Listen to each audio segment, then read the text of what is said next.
Ayan, hello po, magandang gabi sa inyong lahat. Philippine Standard Time, oras po natin dito sa Pilipinas, alas 10:50 po ng gabi. So meron na naman po akong sasabihin dito sa inyo, pero kung bago po kayo dito sa aking channel, huwag kalimutan mag-share, mag-like at saka subscribe. Alam mo, sa mga nangyayari ngayon sa ating bayan, meron pong faction between the pro-government and at the same time anti-government, anti-PBBM, anti-Marcos, na kung saan ay pro-Duterte. At lalong silang nasasaktan so kung ano po yung kinahinatnan ni Rodrigo Duterte ngayon at yung pagbagsak ng political career ng nirerespeto ng mga Pilipino na Pangulo, pero nawalan ng tiwala ang taong bayan dahil sa mga kanyang mga ginagawa na panggugulo sa gobyerno kahit tapos na ang kanyang termino. Na kung saan, para sa mga Duterte Dehad supporters ay okay lang. Pero para sa karamihan, hindi maganda kasi puro lang naman po accusation at mga walang basihan. At hindi po nilalagay sa legal kung ano man yung mga tawag nito, ipinapahiwatig nila against sa pagkatao, sa pamumuno at sa kabuuan bilang Pangulo at pagkatao, no, ng ating mahal na Presidenteng Bongbong Marcos. So ngayong gabi, meron pa akong nabasang isang article na kung saan ay talagang kung nakinig lang dapat sana si Rodrigo Duterte sa mga babala sa pamamagitan po ng mga, di naman siguro magbabala yung mga nagbabala, kung hindi po nila talaga na eksperyensyahan yung mga ganito, katulad ng pagpapatupad ng drug war. Kasi syempre itong droga na to ay problema po talaga ito, hindi lamang sa Pilipinas, kundi sa buong mundo. So meron akong i-explain sa inyo na article, pero sana ay bigyan po ninyo ng pansin. Okay. Ang sinasabi po dito sa article na kung nakinig lang sana si Rodrigo Duterte, no, si former President Rodrigo Duterte, sa mga babala mula sa mga pinuno ng ibang mga bansa, no, mula sa mga eksperto sa batas, mula sa mga inosenteng at karapatang pantao, kasi mayroon man talagang mga nag-e-expert niyan, may nag-aaral po yan. At syempre may mga pinuno po ng iba't ibang mga bansa na talagang ipinapatupad yung drug war na ito. Kaya nakita nila si Rodrigo Duterte na very eager na isolve ang drugs dito sa ating bansa sa loob lamang po ng 6 na buwan. Pero nakita po ito ng mga eksperto, nakita po ito ng mga pinuno ng ibang mga bansa, nakita po ito ng mga experts sa karapatang pantao. Okay? Sa mga pamilyang nawalan ng mga inosenteng bata sa pamamagitan ng drug war, no? Nakita din ito, nagbabala din yung mga ina na mga kung saan ay lumuluha sa harap ng puntod ng kanilang mga anak, ng kanilang mga minamahal, okay, na tinatawag nilang mga collateral damage. Oo, kasi sa drug war marami talaga eh. Kasi may mga napapatay na sinasabing napagkamalan lang or talagang nadamay lang talaga, no? So ang tawag po diyan, collateral damage. At syempre, kung nakinig lamang siya doon sa mga nabanggit ko, sa mga leader, o sa mga eksperto, sa mga karapatang pantao, sa human rights, sa mga nanay o biktima, okay? Siguro, baka hindi ni Rodrigo Duterte ngayon na experience yung na-experience siya ngayon. So siguro, hindi sana siya ngayon tutungo sa kulungan. Siguro, hindi siya isasakay sa eroplano para sa pamamagitan ng pag-issue ng warrant of arrest na kino-ordinate po sa Interpol, no?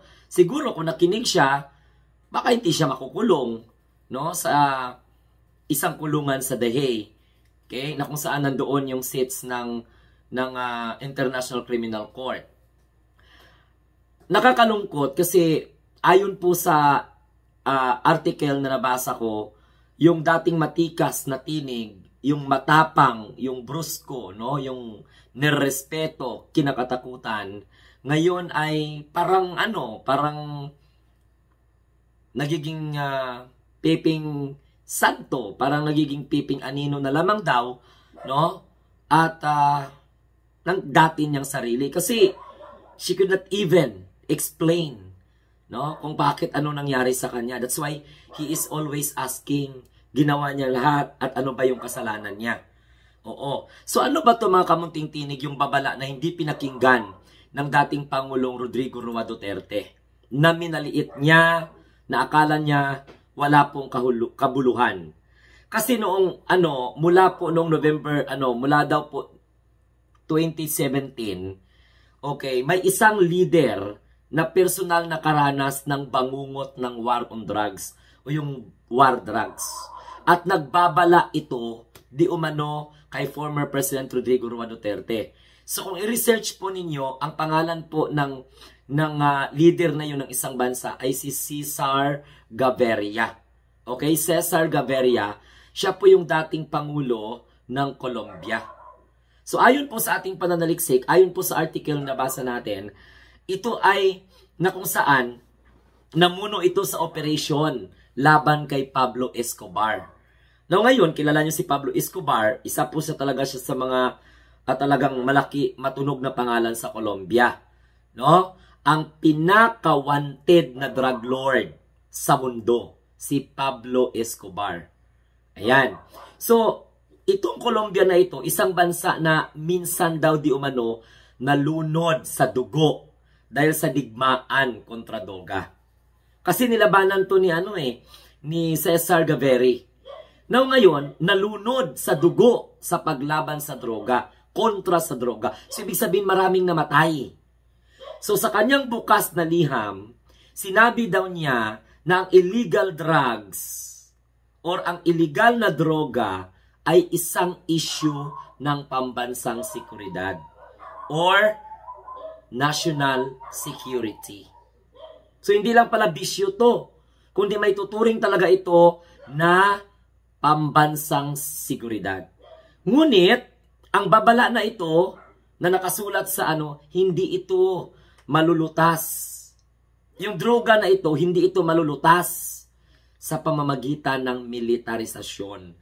Sa pamamagitan ng militar at hindi ito malulutas sa pamamagitan ng mga pulisya lamang. Okay? Sinabi ni Pablo, sinabi po ni Cesar, okay, yung dating Pangulo ng Colombia, na hindi niya ito sinabi niya na hindi lang daw ito isang pag-aksaya ng pera, kundi lalo pang pinapalala ang problema. So sa halip na mawala ang droga, tumaas, lumakas ang mga sindikato, lumaganap ang karahasan, at naging korap ang gobyerno. Yan. Imagine na, tingnan mo kung anong dulot. So ayon nito kay dating President ng Colombia na si Cesar Gaviria, ayon po sa nabasa natin na article, at kumakalat na to sa social media, sa halip na matalo ang mga drug cartel sa drug war, mas lumakas daw po lalo ang kanilang impluensya dahil malaking kita sa illegal na droga. So sinabi niya na 10,000s of people, kinatay, sinlathered sa kanilang tinatawag na anti-drug crusade. So naglunsad pala ito ng anti-drug crusade. So malaking na-slaughtered, ibig sabihin tens of thousands of people were slaughtered. O namatay. Dahil sa kanilang anti-drug crusade. So, karamihan daw kuno sa kanilang mga politicians, karamihan sa kanilang mga politicians, mga judges, mga police, mga officers, mga mamamahayag, journalist, inassassinate. Okay? Were assassinated. So, at the same time, yung malaking bulto ng pera na nakuha doon by drug cartel, ginamit ito para i-corrupt ang mga executive, i-corrupt ang mga judicials, okay? Legislative branches of government. Kasi mayroon mang tatlong branch of government. The legislative, the executive, at the judiciary.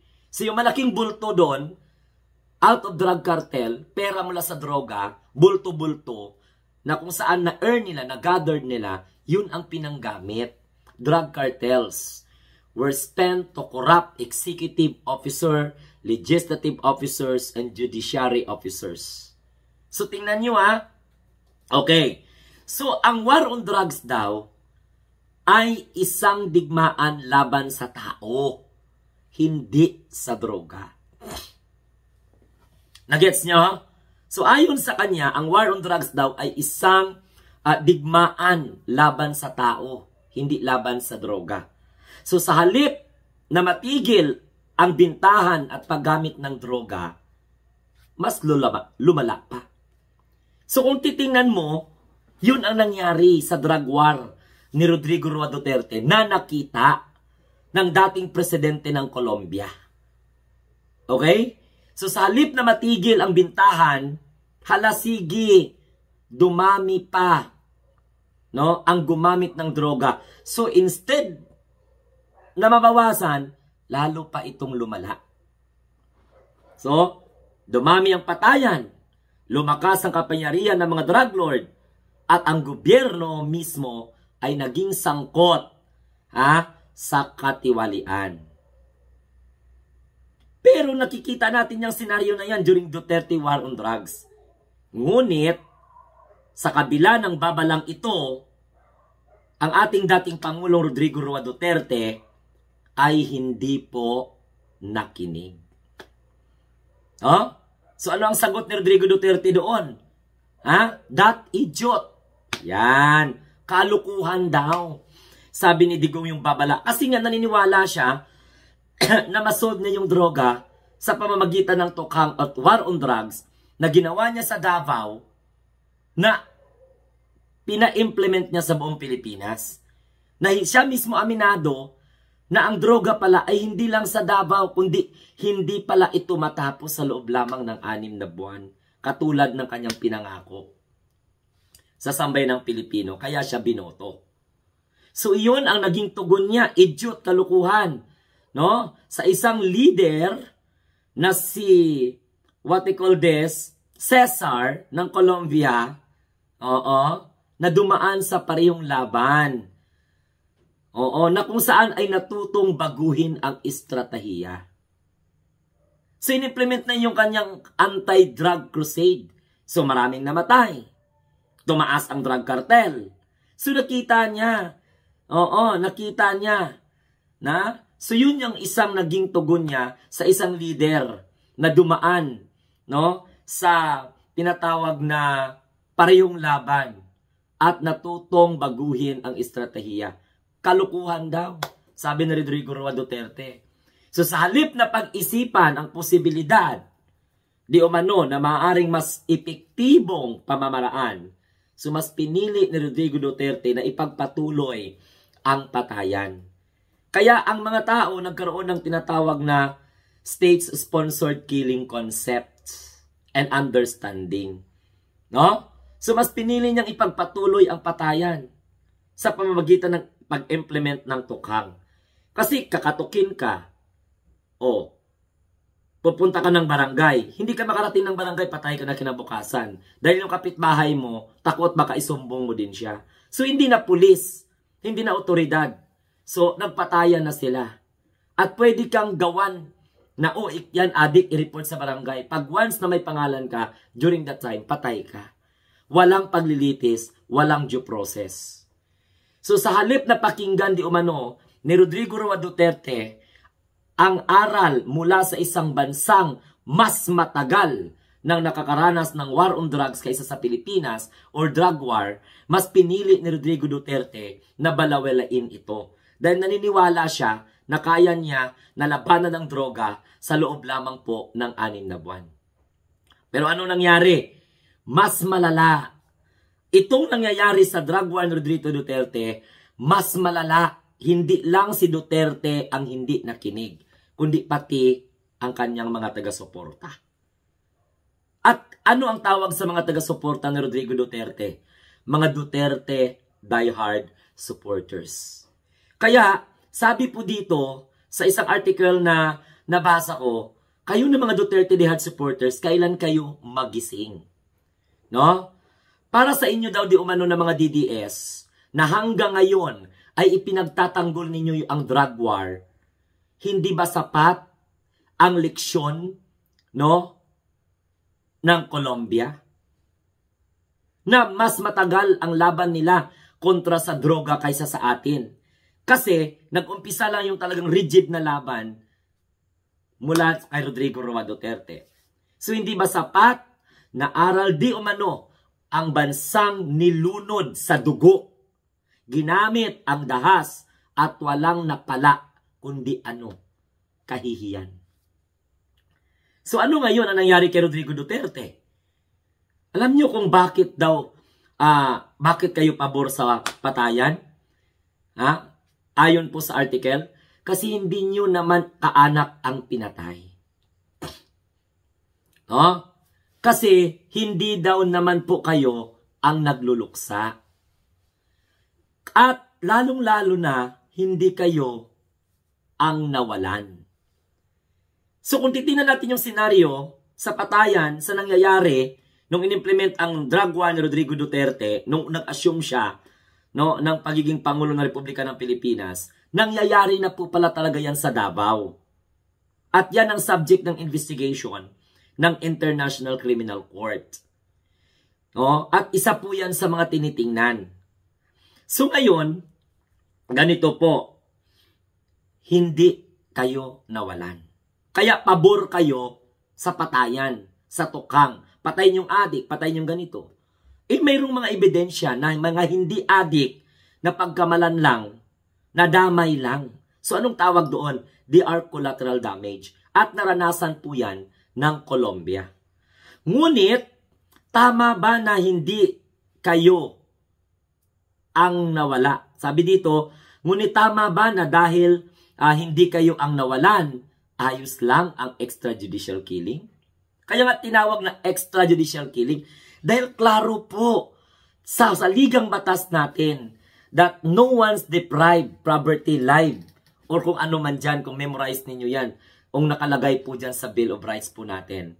At sa ating principles, no, ng Bill of Rights.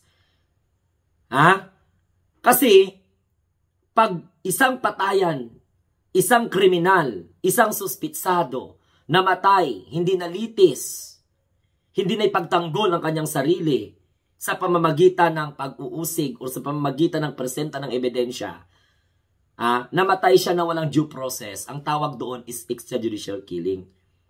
So we need to observe due process. Kahit criminal ka, you're not being called criminal not unless nabasahan ka ng verdict. Okay? So innocent until proven guilty. Sa panahon ni Rodrigo Duterte, thousands of Filipino people lost their lives doon sa crackdown laban sa droga. So ngayon, nag-alburuto kayo dahil kinulong si Digo, ikukulong si Digong, dahil kinuha siya ng ICC, inisyuhan ng warrant. But you didn't even think anong nararamdaman ng mga nawalan kasi hindi kayo ang nawalan. Wala kayong kamag-anak na pinatay na walang kaalam-alam sa ibinibintang sa kanila na sila po ay adik. Sila po ay gumagamit ng droga. Kasi kaya tignan nyo karamihan sa mga namatay sa drug war ni Rodrigo Roa Duterte, mga mahihirap. Na kailangan mabigyan ng panibagong buhay or ma-rehabilitate. So dapat mag-introduce ka ng drug war, holistic approach. Kaya nga sinisisi si Rodrigo Duterte kung hindi siya naging mayabang sana, kung nakinig lang sana, sa payo, nakinig lang sana sa lesson, sa aral, okay?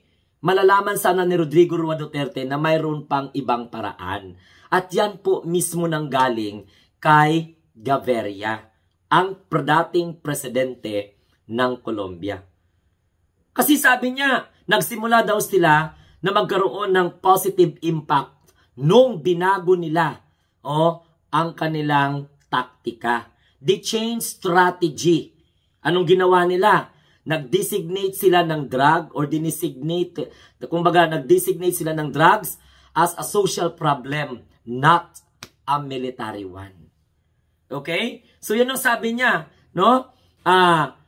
they started making positive impact, no? Only nung binago nila ang kanilang taktika, designating drugs as a social problem and not a military one. Okay? So, hindi sundalo ang kailangan. Hindi pulis ang kailangan. Oo, kundi doktor. Hindi sundalo ang kailangan, kundi doktor. Hindi pulis ang sagot, kundi mas maraming rehabilitation center. Hindi patayan ang solusyon, kundi tamang edukasyon at oportunidad sa trabaho. Ngunit, hindi iyon ang ginawa ng gobyerno ng Pilipinas under Duterte administration. Anong ginawa? Ginawa nilang band-aid solusyon ang patayan dahil hindi nila inayos ang mismong sistema. So, dahil hindi nila inayos ang mismong sistema, doon nangyari, according sa nabasa ko, na hindi nila tinutok ang solusyon sa ugat ng problema. Ano ang ugat ng problema? Kahirapan, kawalan ng trabaho, at kakulangan sa rehabilitation para sa mga may substance use disorder. Ha? Kaya kung nakikita ninyo, sabi ko nga sa inyo, dapat holistic approach. So why we suggested that? Why we have an idea about it? Because of our readings. So ito, no, binago nila. Nagkaroon, nung nagsimula silang nag-change ng kanilang taktika. So, ginagawa nila, inayos nila ang mismong sistema. So, hindi nila tinutok ang solusyon sa ugat ng problema. Yan ang ginawa ng Duterte administration. Hindi nila tinutok ang solusyon sa ugat ng problema. So, namely, ano ang ugat ng problema? Kahirapan, kawalan ng trabaho, kakulangan ng rehabilitasyon para sa mga gumagamit. Yung parang mga lulong. Nagkaroon ng tinatawag na substance use disorder. So, ang tawag doon sa general na yon, band-aid solution. No? Ginawa nilang band-aid solution ng patayan. Without due process. Kaya mga kamunting tinig, hindi nawala. Kaya hindi mawala at mabilis bumalik ang droga. Kung titingnan po ninyo, kaya nga, ang nangyari, sisi sa kasalukuyang administration. Nakalimutan natin isipin, nakalimutan ng mga DDS isipin, na hindi talaga nawala ang droga sa panahon ni Rodrigo Roa Duterte. Dahil hindi nawala, bumalik ang droga. Dahil hindi tinugunan ang dahilan kung bakit may lumulubog sa bisyo. Hindi tinutok ang solusyon sa ugat ng kahirapan. Ayun, no? Lumubog sa bisyo. Ngunit, pero, subalit datapwat, kung titingnan natin ang realidad, sa warong drugs ni Rodrigo Duterte, may mga batang napaslang na walang kamalay-malay. So, ang tawag doon, inosente. Yung mga napaslang doon, nakita at narinig natin during presentation ng Quadco. May mga batang walang kamalay-malay, napaslang, na hindi nila alam kung ano nangyari. Inosente. Hindi mo na maibabalik ang buhay. May mga nahuli, walang rehabilitation. No, para sa mga buhay na inagaw ng bala. No? Wala.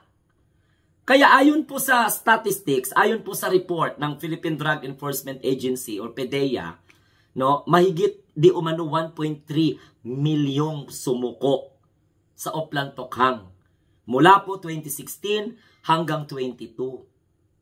So kulang sa 10% lamang ang naipasok sa rehabilitation program. So can you imagine that?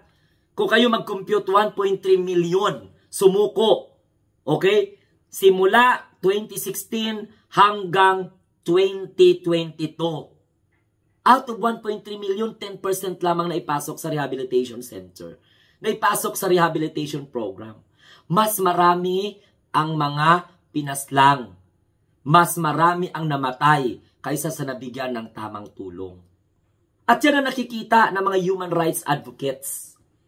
So ayon po sa datos na na-present, okay, na kung saan 10% lamang ang nabigyan ng solusyon, no?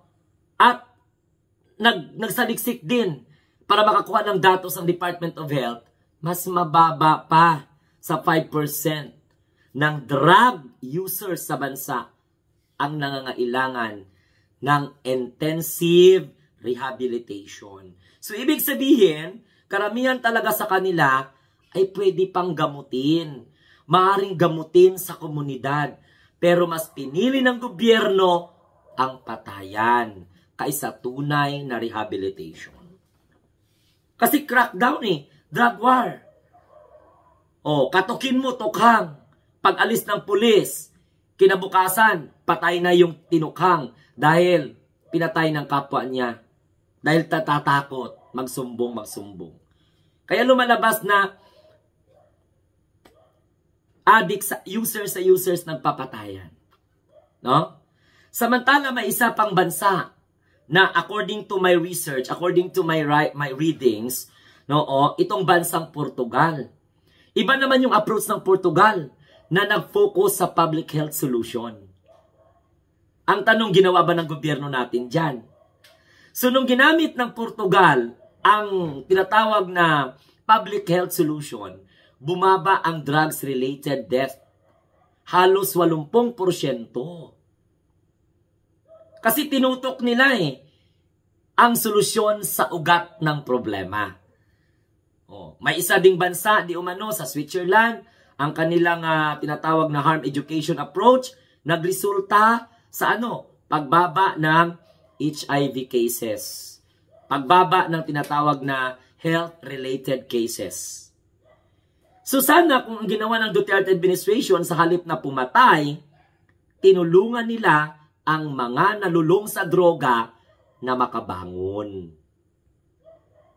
So malinaw ang mensahe nila sa mundo. Experience nila Experience ng leader ng Colombia, ng Switzerland, ng Portugal. Kung tunay daw nating hangad ang mas maligtas na mga komunidad, lansangan, hindi patayan ang solusyon. Hindi state-sponsored di umano ang solusyon. Okay? Ang solusyon, reforma. Tutukan ang edukasyon, tutukan ang rehabilitation, okay? Yan ang tunay na solusyon. Reforma sa edukasyon at rehabilitation. Okay? So ang krimen, at droga ay sintomas ng mas malalim na sakit ng lipunan. So ayon po sa report na nabasa ko, kahirapan, kawalan ng oportunidad, at sistemang bulok na hindi nagbibigay ng sapat, ng patas na laban para sa lahat. So anong ginawa ng mga Duterte Dead supporters? Anong ginawa ninyo, mga Duterte Dead supporters? Pinagtanggol ninyo ang bawat putok ng baril. Okay lang. Total addict naman yan. Okay lang. Total lulong naman yan sa bisyo. Dahil hindi nyo nga kamag-anak. Hindi nyo kaano-ano.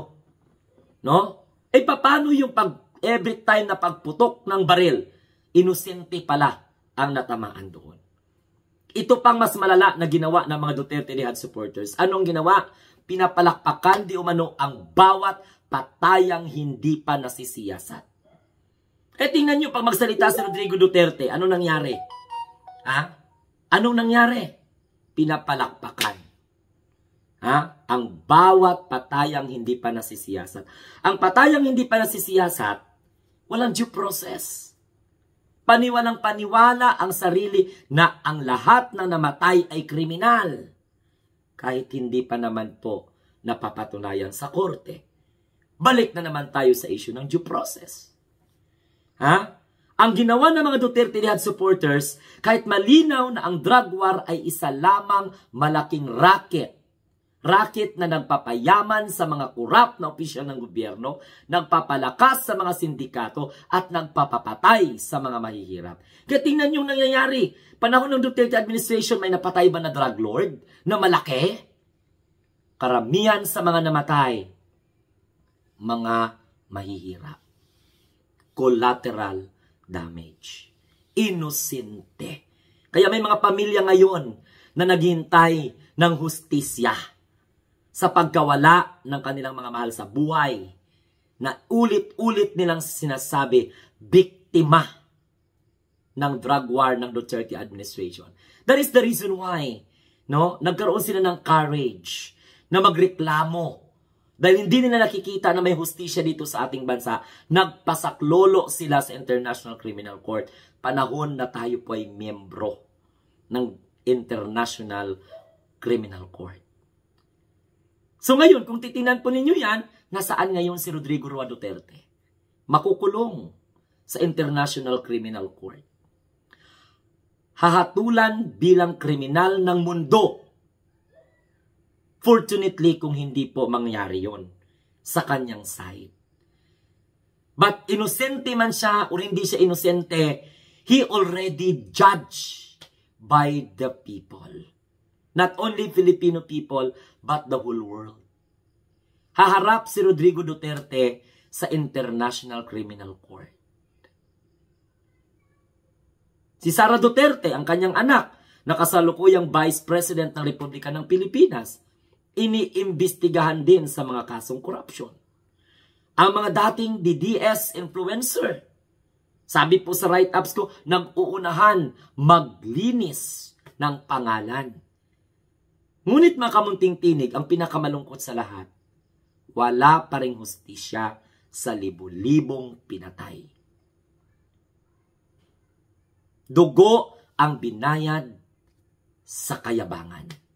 Aminin natin at sa hindi, naging mayabang ang former president na kaya niyang sulbarin ang problema ng droga sa loob lamang ng 6 na buwan.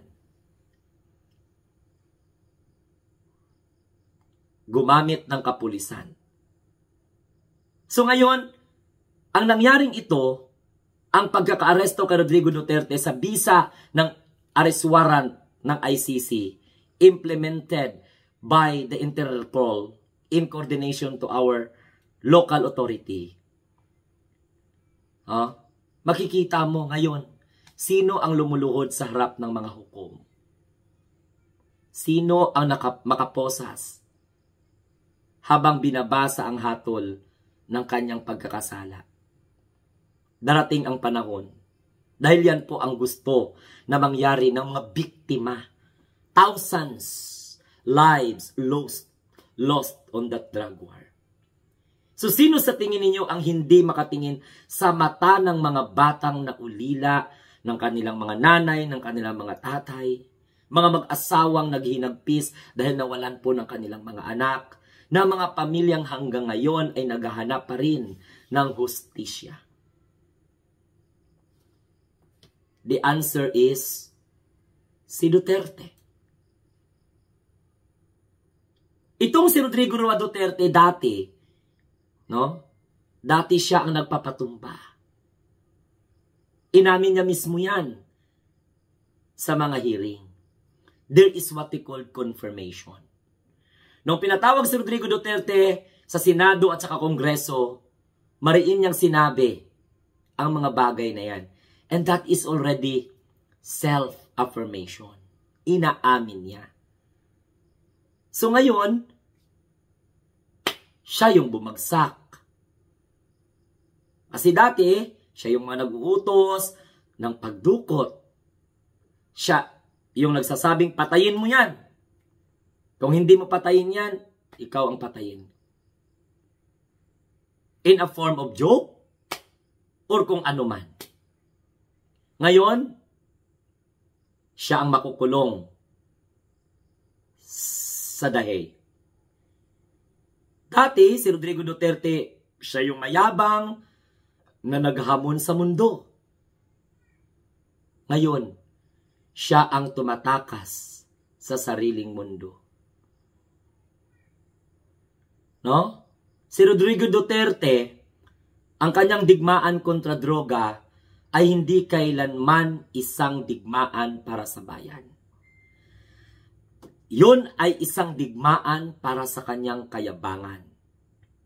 Isang trahedya, isang bangungot kung saan ang Pilipinas di umano ang naging libingan ng mga pangarap, ng mga inosenteng buhay, ng hustisyang dapat sanay pinangangalagaan. Ngunit mga kamunting tinig, mga Pilipino, napakagandang write-ups. Ngunit kahit hindi siya nakinig noon sa mga babala ng mga eksperto, ng mga biktima, ng mga leader na nauna pang nag-introduce ng drug war kaysa sa kanya, ngayon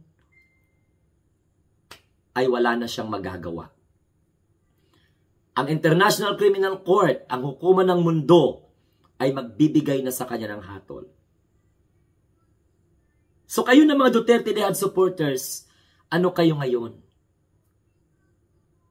Magninilay-nilay kayo, mag-reflect kayo.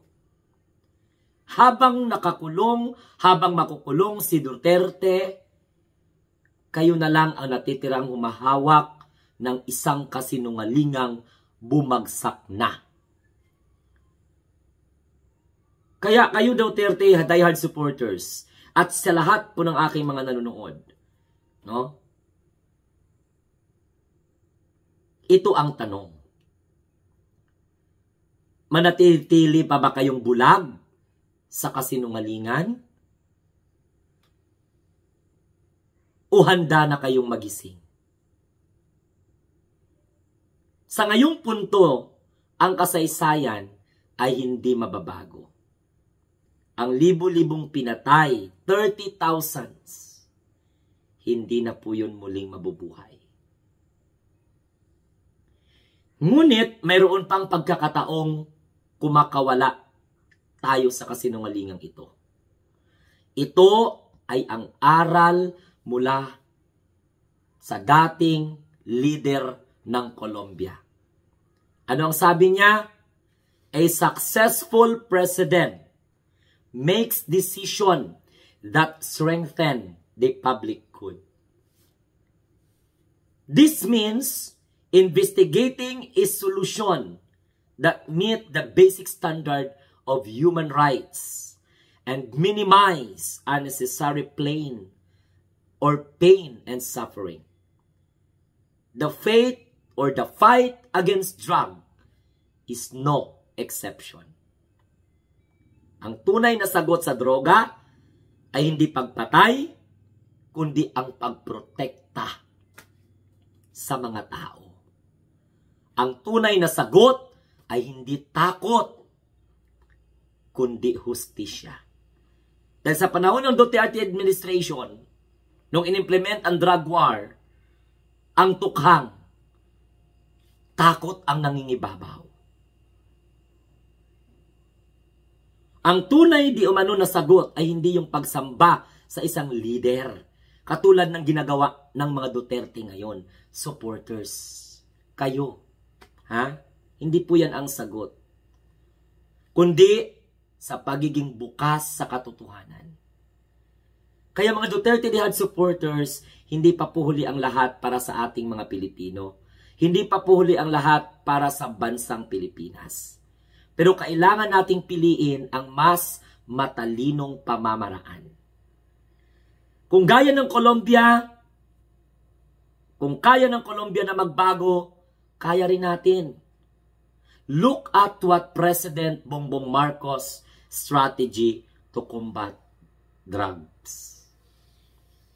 Nilalabanan ng Marcos administration ng droga, pero walang patayan na nangyayari. Pero nasasamsam ang bilyong-bilyong halaga ng mga illegal na droga. Kung kaya ng Colombia na magbago, kaya rin po natin. Mas magaling po tayo ng mga Pilipino. Ayon po sa nabasa ko, o gusto ba nating marinig mula sa mundo ang isang malamig na hatol? That idiot? Iyon ang sinabi ni Rodrigo Duterte. Gusto nyo ba na marinig natin na ang ating bansa ay hindi na natuto? Na ang bansang ito ng mga Pilipino ay hindi na nagising at patuloy na inuulit-ulit ang parehong pagkakamali.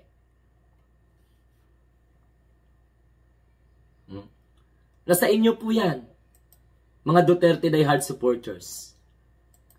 Yan ba yung gusto ninyo na mangyari? No? Kaya sabi dito, kung kaya ng Colombia, kaya din natin na magbago. Pero kung hindi natin kaya magbago, di okay lang.